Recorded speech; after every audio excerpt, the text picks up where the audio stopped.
Good morning, good evening, guys. This is Dave again, back with a new video, which is all about a Honda City petrol i-VTEC, which is the fourth generation of CT.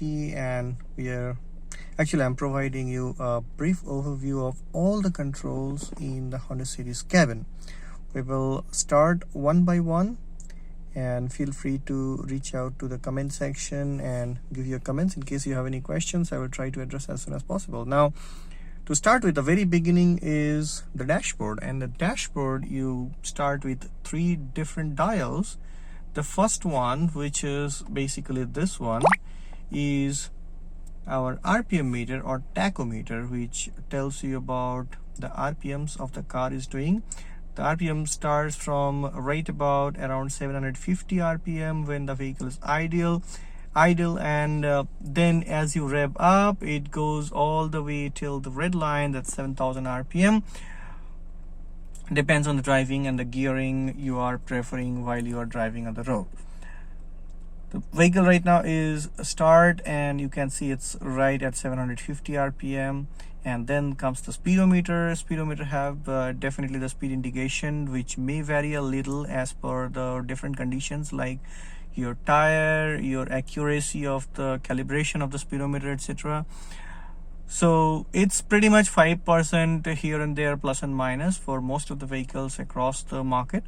And we take it as an ideal to drive. It's the most happiest cruising speed. There is no comparison, there is no recommendation so far for Honda City.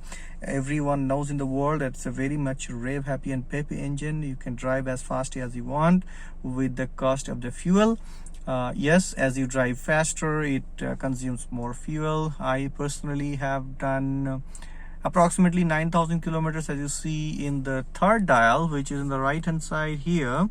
And by doing that 9,000 kilometer, I have achieved around in average city condition 13 to 14 kilometer per liter. In the highway, if we drive a little sensibly, as you see, it's last 140 kilometer drive, I achieved 17.3 in the highway.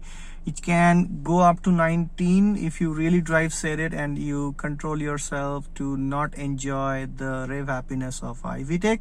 You can achieve, means myself, I did around 19.5 to 20 kmpl as well. If the highway is really smooth, you're not braking much, and you're maintaining a happy cruising speed around 100 km per hour. That is also achievable if you're light in the throttle. Having said that, coming back to the next thing, you have a lot of dials, ifs and buts controls. So you can press this button over here. As you can see, here is a button on the top. If you press this button, you can play with this number. It's trip A, trip B, and each trip shows you the exact fuel economy as per the ECU rating. Then it goes to the clock. You can adjust it to the 24 hours with all the times. It trip A shows the odometer as well. It's the 23 degrees centigrade is the temperature outside.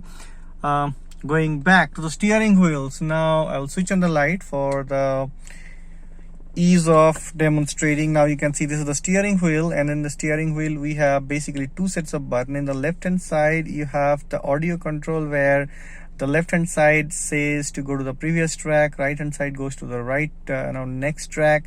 Plus and minus usually helps you to increase or decrease the volume.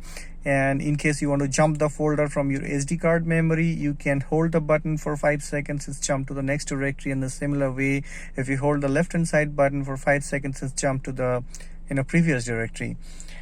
So here are three sets of buttons below. Here, as you can see my fingers, here are three buttons on the top.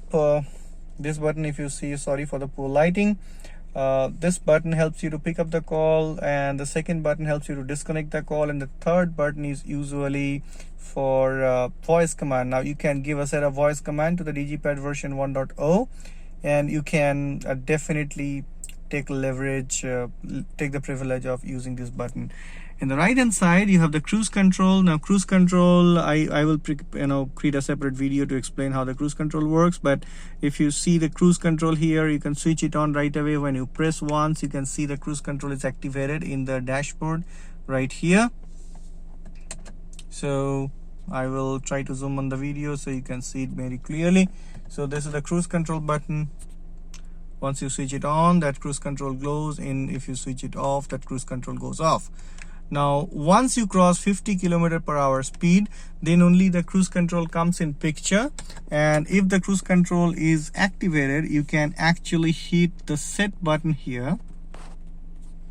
Hitting the set button will set the cruise control at the speed you are driving at that particular point of time, and then you remove your feet from the throttle pedal and it just continues to be driven in the same speed. And you can cancel using the cancel button, and you can use the plus and minus once the cruise control is activated to operate the speed in every 2 km increment by pressing once for plus and minus. In the left hand side you have the AC, which is a fully touch screen, fully touch screen AC, and the AC works pretty well in the Honda City. I'm using it since more than 1.5 years now, pretty much satisfied, and it works pretty well. We'll create a separate video for about AC and the infotainment system, which is DigiPad 1. I hope you guys enjoyed the video. I'm trying to keep it short. In case you like it, please give me a thumbs up and subscribe to my channel. Thank you. Have a good day.